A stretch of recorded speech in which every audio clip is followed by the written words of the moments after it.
It's 11:47 p.m. You're lying in bed, staring at the ceiling, replaying a conversation that ended 4 hours ago. Not because it was a fight. It wasn't even loud. It was worse than that. It was polite, calm, reasonable. And somehow, that's exactly why you can't let it go. You keep rewriting your own sentences in your head, finding the version you should have said, the one that would have made them finally understand. You didn't lose the argument. You lost something quieter than that. Maybe you know this feeling. Maybe it wasn't tonight. Maybe it was years ago. A parent who never once said I see you. A partner who heard your words but never your meaning. A friend who nodded along while already halfway out the door in their mind. And somewhere in that accumulation of almost being heard, a belief took root in you. Quiet, patient, corrosive. If I explain myself one more time, they'll finally get it. If I find the right words, they'll finally see who I am. So you keep trying, keep explaining, keep translating your inner world into language, hoping this time, this sentence, this version of you will finally land. But what if it never was about finding the right words? What if the need to be understood was never a bridge to connection, but a rope tying you to people who were never going to hold the other end? Carl Jung spent his life in the basement of the human mind, not the parts we present at dinner parties, the parts underneath, the fears we don't name, the wounds we learn to smile through. And one of his quiet, devastating observations was this: a person who does not know themselves will spend their life searching for themselves in the eyes of other people. They'll read a room to know how to feel. They'll wait for a reaction to know if they mattered. They'll measure their own worth in the currency of someone else's approval, a currency that can be devalued at any moment, by anyone, for any reason. And without ever deciding to, they abandon themselves one small compromise at a time. Jung had a name for the mask we build to survive this. He called it the persona. Picture it literally, an actual mask, made not of wood or clay, but of every moment you learned what was too much and quietly filed it away. Don't be too emotional. Don't be too intense. Don't be difficult. Don't make them uncomfortable. The calm one at work, who is screaming inside. The one who says it's fine 3 times in a row, hoping the 3rd time will make it true. The one who has become so skilled at being palatable, they can no longer remember what they actually wanted before they learned how to want things other people would approve of. At first, the mask is armor. It gets you through the family dinner, the performance review, the room full of people who wouldn't understand even if you handed them the truth on a plate. But armor worn long enough stops being something you put on. It becomes your skin. And one day you look in the mirror and you're not sure anymore where the mask ends and you begin. This is why some arguments leave you exhausted in a way that has nothing to do with the topic. You weren't arguing about the dishes, or the deadline, or who said what. You were pleading, underneath the words, for something else entirely. Please see me. Please tell me I'm not invisible. Please tell me I matter, even a little. And when the other person couldn't, give you that, it didn't feel like a disagreement. It felt like disappearing. But here is where Jung would stop us, gently, and ask us to look somewhere we don't want to look. Because sometimes the wound isn't what the other person did. It's the decades-old silence between you and yourself.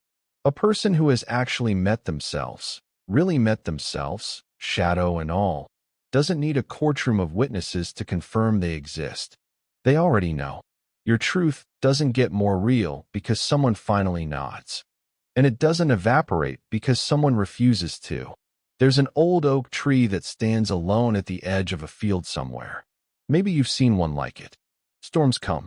The wind screams at it for hours. Half its leaves are torn away and scattered somewhere it will never see them again. It doesn't run. It doesn't argue with the wind about whether this is fair. It doesn't demand the storm apologize before it's allowed to stand up straight again. It just stays rooted, bends when it has to, stands when it can. Not because it's numb, because somewhere in its rings, it already knows exactly what it is. And no weather changes that. We are taught the opposite. We're taught that stillness is weakness, that the first person to react wins, That silence means you have nothing left to say.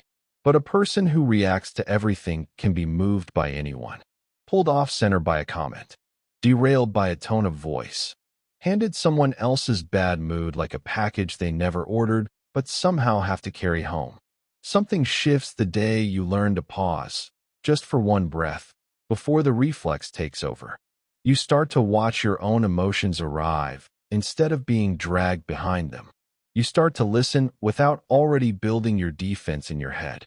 You start to notice that not every misunderstanding is a fire you're required to run toward.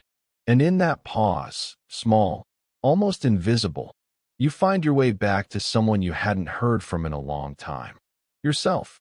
Because the deepest freedom was never making the whole world finally understand you. The deepest freedom is knowing yourself so completely that the world's opinion becomes optional, not irrelevant, just no longer the thing holding you together. And this is the doorway. Not silence as a weapon. Silence as the first honest room you've stood in years. In the next part, we go further, into the parts of yourself Jung called the shadow, the pieces you learned to hide so early you forgot you were hiding them at all. Because the moment you stop performing for the room is the moment the room starts to feel your presence differently. There's a version of you that you buried a long time ago. Not because it was evil, not because it was dangerous, but because someone, somewhere, made it clear that this part of you was not welcome at the table. Maybe it was your anger. Maybe it was your need. Maybe it was your ambition, or your grief, or the simple, unglamorous fact that sometimes you wanted more than you were allowed to want. So you did what every child does when a part of them gets rejected. You didn't destroy it. You couldn't. You just put it somewhere dark, and you locked the door, and you got very good at pretending the room didn't exist. Carl Jung had a word for that room. He called it the shadow. Not evil, not sin, just unlit. The parts of you that never got permission to stand in the sun. And here is the part most people never hear. The shadow doesn't disappear because you stopped looking at it. It waits. It grows in the dark, the way anything grows when no one is tending it. Wild, unshaped, a little frightening precisely because it's unknown. And it leaks out sideways. In the overreaction to a small comment that shouldn't have mattered. In the exhaustion that comes from nowhere. In the way you sometimes feel a sudden, startling flash of dislike toward a stranger who is simply doing, out loud and without apology, the exact thing you never let yourself do. That flash isn't random. It's recognition. Jung wrote about this pattern he saw again and again in his patients. We often react most strongly to the very thing in others that we refuse to acknowledge in ourselves. This is why some people can't stand confidence, because somewhere they buried their own. Why some people can't stand boundaries, because somewhere they were taught that having them made them selfish. The shadow doesn't stay quiet. It just stops speaking your language. Most people spend their whole lives running from this room, building louder and louder personas to drown out the knocking behind that locked door. More achievements, more approval, more noise to prove, mostly to themselves, that everything is fine, that the room doesn't exist, that they never buried anything at all. But Jung didn't believe healing came from running faster. He believed it came from walking back down the hallway, alone, and finally opening the door, not to destroy what's inside, to meet it. This is the real meaning of the word Jung used for this entire process, individuation. Not becoming someone new, becoming whole, taking every exiled piece of yourself, the anger, the need, the ambition, the grief, and inviting it back into the house, not to run things, but to finally be acknowledged as yours. This is where silence changes meaning entirely. Not the silence of a person biting their tongue to keep the peace. Not the silence of someone still performing calm while something inside them screams. A different kind of silence. The silence of someone who has met their own shadow and is no longer afraid of what someone else might see. Because there's nothing left to hide. They already looked. Picture two people in the same argument. One is loud, defensive, quick to interrupt, quick to explain, quick to win. Every sentence is a small act of self-protection, a brick added to a wall being built in real time. Watch closely, and you'll see it isn't strength. It's a nervous system in a state of siege. The other says less. Not because she has nothing to say, because she has already said it to herself, in the dark, years ago, and settled it. She isn't performing composure. She simply isn't at war with herself anymore, so there's no war to bring into the room. Which one do you think actually walks away intact? This is what Jung's work points toward. A person who is no longer ruled by the unconscious forces inside them. Not control over others. Freedom from the parts of yourself that used to run the show without your permission. And something strange happens to a person once they reach this place. They become harder to shake. Not because they've stopped feeling, they feel everything, often more than before. But the feeling no longer hijacks the wheel. They can sit across from someone's cruelty, someone's coldness, someone's total refusal to understand them, and instead of collapsing inward or lashing outward, they simply stay rooted, present, unmoved in a way that has nothing to do with numbness and everything to do with having already done the work no one else in the room has done. And this is the part almost no one tells you. That kind of stillness is unsettling to people who haven't done that work themselves. Not because you're trying to intimidate anyone, simply because a person no longer performing is a mirror, and not everyone wants to see their own reflection that clearly. You don't have to raise your voice to be powerful. You don't have to win the argument to be right. You don't have to make someone understand you to know, with total certainty, exactly who you are. That knowing, quiet, steady, earned in the dark room you were finally brave enough to open, is the closest thing to strength this kind of silence can offer. Everything else was just a mask, learning to keep still.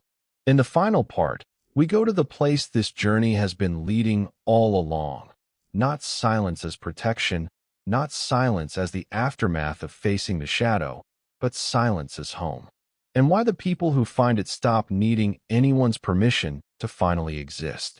There's a specific moment this journey has been walking toward, and it doesn't look like triumph. It looks like an ordinary Tuesday. You say something in a meeting, and nobody responds the way you hoped. No one nods. No one says good point. The room simply moves on to the next item on the agenda. And you notice something has changed. It doesn't hurt the way it used to. Not because you've gone numb. Not because you no longer care what people think. But because, for the first time, their silence and your worth are no longer the same conversation. Jung called the end point of this process the self. Not the small self that negotiates with every room it enters, but the whole self, the one that exists whether or not anyone in that room happens to be paying attention. Most people spend their entire lives waiting for permission. Permission to want what they want. Permission to take up space. Permission to stop explaining. They imagine that permission will arrive from outside. A parent finally proud. A partner finally attentive. A room finally impressed. It doesn't arrive that way. It arrives the day you stop waiting for it. Think of a house that's been empty for years, every room shut up, furniture under white sheets, waiting for an owner who never comes home. That's what a life spent chasing understanding looks like from the inside. You're standing in the doorway of your own house, still asking strangers if it's all right to walk in. The people who reach the self do something different. They stop standing in the doorway. They walk through every room. The ones they're proud of and the ones they bricked up years ago, and they turn the lights on in all of them. Not to perform the house for visitors. Just because it's theirs, and a house you live in deserves to be lit. This is why the silence at the end of this journey feels nothing like the silence at the beginning. At the start, silence was a wound. The ache of not being heard. The exhaustion of explaining yourself to people who'd already stopped listening. Then it became a strategy, something to control, something to wield, a door you learned to shut on purpose. But here, at the end, silence isn't a wound and it isn't a weapon. It's just what's left when you stop needing the noise. A person who has come home to themselves doesn't walk into a room trying to be understood. They don't walk embraced for a fight either. They simply walk in as they are, and if the room understands them, that's welcome, and if it doesn't, that's fine too, because their existence was never up for a vote. This is the quiet no one warns you about, not the tense, watchful silence of someone guarding themselves. Something closer to how a person breathes when they finally set down something heavy they'd been carrying so long they forgot it had weight. You will know you've arrived somewhere near this place when a certain question stops being urgent. Do they see me? It doesn't vanish, but it stops running your life. It becomes background, not headline, because you're no longer asking the world to confirm what you already carry with you into every room you enter. Jung's work was never about reaching some perfect final state. Individuation was not a finish line. It was a lifelong movement toward becoming whole, one you keep walking for as long as you're alive. But direction matters more than most people realize. Because a person walking toward themselves, even slowly, even imperfectly, is already living a different life than the one who is still, after all these years, waiting outside someone else's door, asking to be let into a house that was theirs all along. Because the greatest freedom was never the moment the world finally saw you. It's the moment you stopped abandoning yourself while you waited for it to happen. Something happens after you come home to yourself that no one prepares you for. Not everyone is happy to see you there. You'll notice it first in small things. You stop over-explaining a decision, and someone who used to get exactly what they wanted from your uncertainty suddenly seems irritated. You say no to something you would have said yes to a year ago, and the silence on the other end of the phone isn't peaceful, it's cold. You start to realize a quiet, uncomfortable truth. Some relationships in your life were never built on who you actually are. They were built on who you were willing to shrink into. Becoming whole doesn't just change your relationship with yourself. It rearranges every room you've ever stood in with other people. And some of those people were only ever comfortable with the version of you that needed them.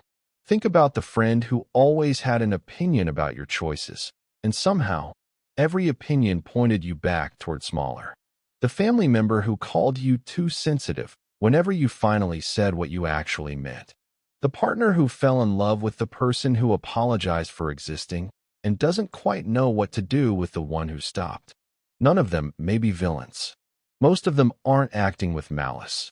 They're simply reacting the way anyone reacts when a familiar shape in their life suddenly changes, with confusion, sometimes with grief of their own, sometimes with an anger that has nothing to do with you and everything to do with what your change reflects back at them. Because remember what we said about the shadow. People often resent most fiercely in others the thing they haven't allowed in themselves. A person who has spent a lifetime performing peace at their own expense will not always applaud you for stopping. Sometimes they'll grieve you. Sometimes they'll fight you. Sometimes, without ever saying it out loud, they'll try to talk you back into the doorway you just walked out of. This is the loneliest stretch of the whole journey. Not the shadow work. Not the silence. This, the part where you realize wholeness costs something. It costs the relationships that only worked when you were half of yourself. Jung's idea of individuation suggests something uncomfortable. Becoming yourself often creates tension with the expectations of the people around you. Not because they're wrong to have expectations, simply because a self that has stopped performing will always, eventually, disappoint someone who is attached to the performance. But here is what almost no one tells you about this part. It isn't only loss. Because on the other side of it, something else becomes possible for the first time. Connection that isn't built on your disappearance.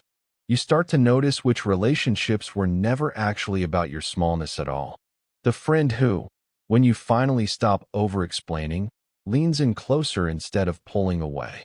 The partner who finds your steadiness, your boundaries, your quiet, not threatening, but restful, like finally being able to put down a performance neither of you knew you'd been giving. These relationships were always waiting for you.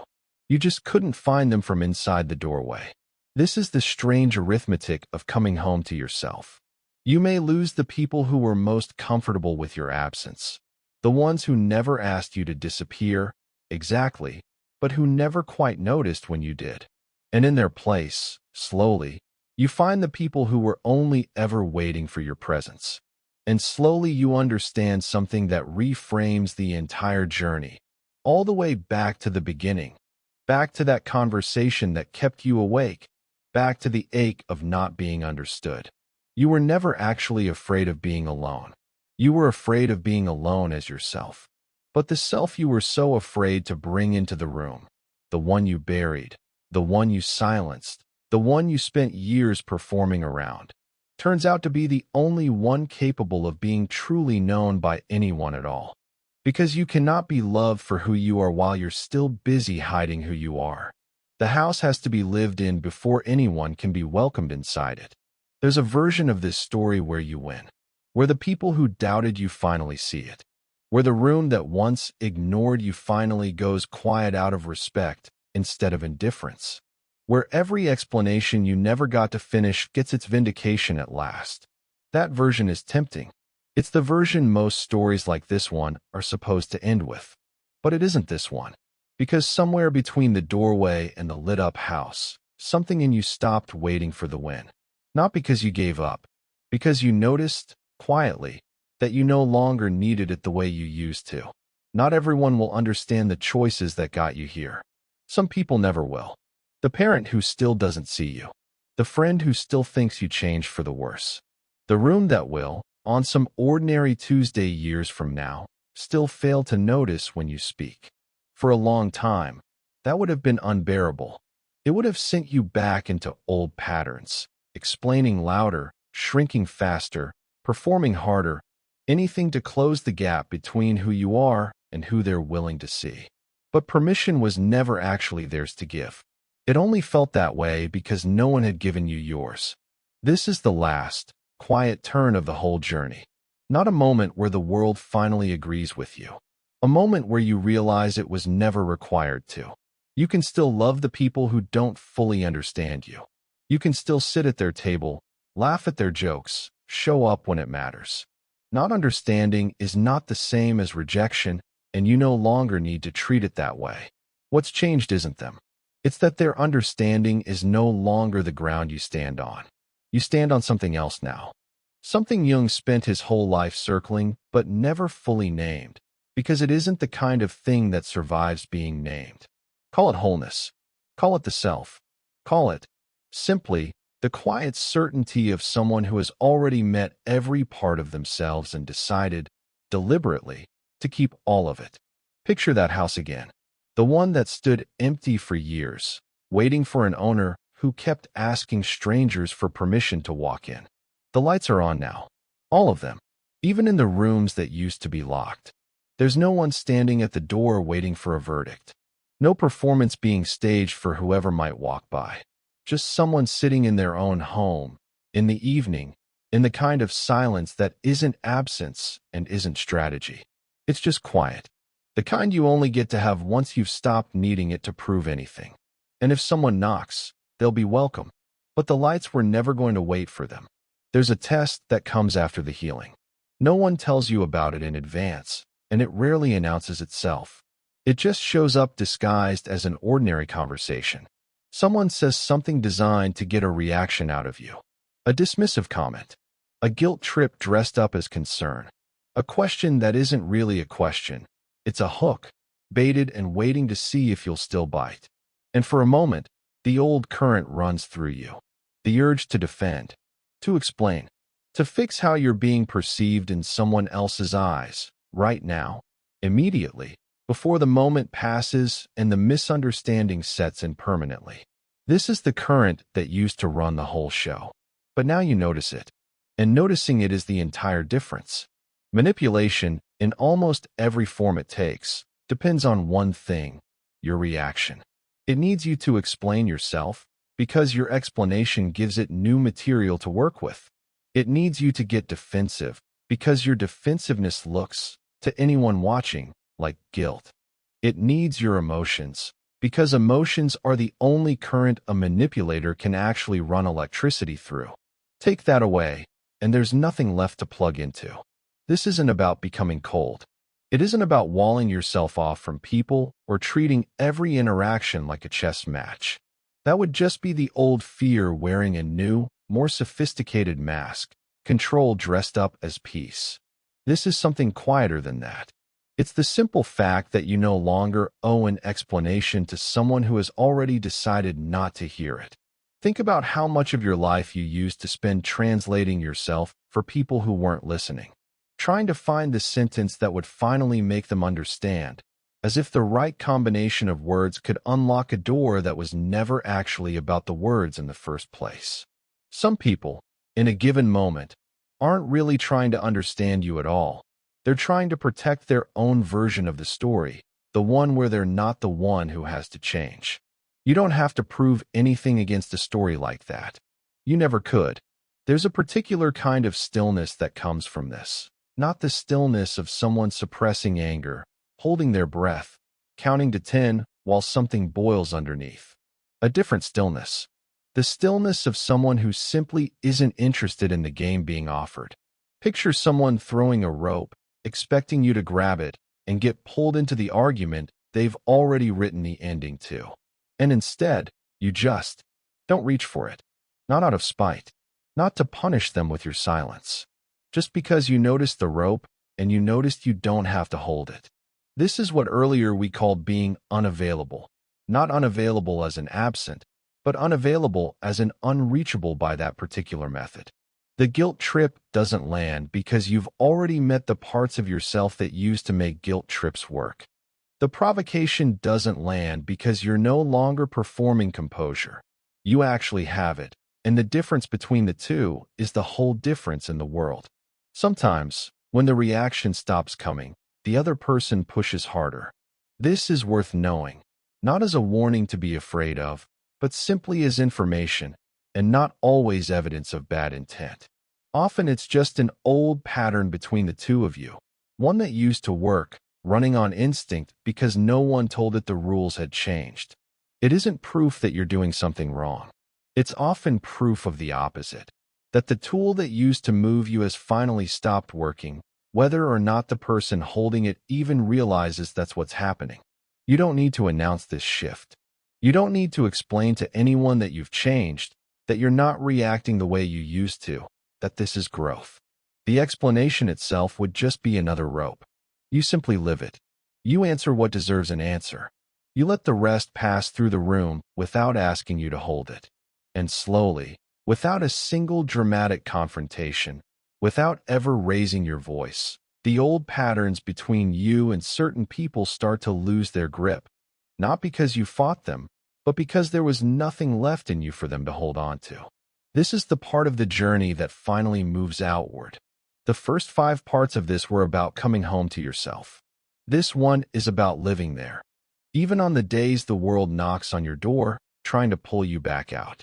There's a moment, near the end of every real transformation, when you look back at where you started and notice something strange.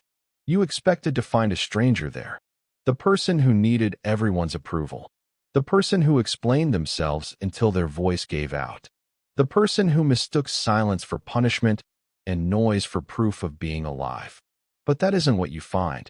You find someone who was never actually lost, just buried, just quiet under years of performance, waiting, not for someone to rescue them, but for you to finally stop looking everywhere else. This is the part of the story that's easy to miss because it doesn't feel like arrival. It feels like recognition. You didn't become a new person. Nothing was added.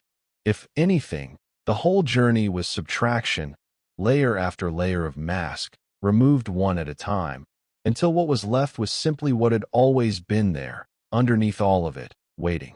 The persona you built to survive the room.